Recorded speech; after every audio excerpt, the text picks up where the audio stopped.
زبور کی کتاب اس کا 145 زبور اور 14 آیت۔ خداوند گرے ہوئوں کو سنبھالتا اور جھکے ہوئوں کو اٹھا کھڑا کرتا ہے۔ کیا آج ہم اپنے گناہوں کی وجہ سے، گناہوں کے بھاری بوجھ کی وجہ سے جھک چکے ہیں، گر چکے ہیں اور پھر ہم سے کھڑا نہیں ہوا جا رہا؟ تو ہم سبھی کے لیے خوشخبری ہے۔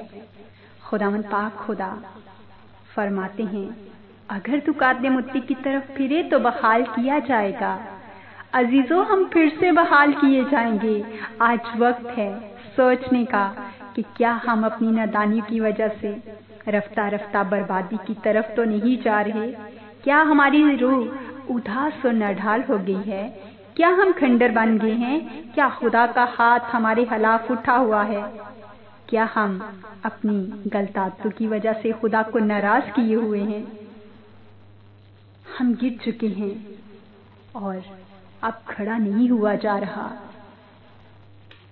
اگر ہماری زندگیوں میں ایسا ہے، اگر ہماری زندگیوں میں ایسا ہو رہا ہے، تو ہم کو سب سے پہلا کام یہی کرنا ہے کہ خداوند پاک خدا کی طرف پھر آئیے، اس کی حضوری میں آ جائیے، گہری توبہ اور سچے ایمان کے ساتھ اس کی پاک حضوری میں جھکنا ہے، کیونکہ وہی جھکے ہوئے لوگوں کو کھڑا کرتا ہے، کیونکہ وہی پاک ہستی ہر گرے ہوئے ستون کو کھڑا کر سکتی ہے۔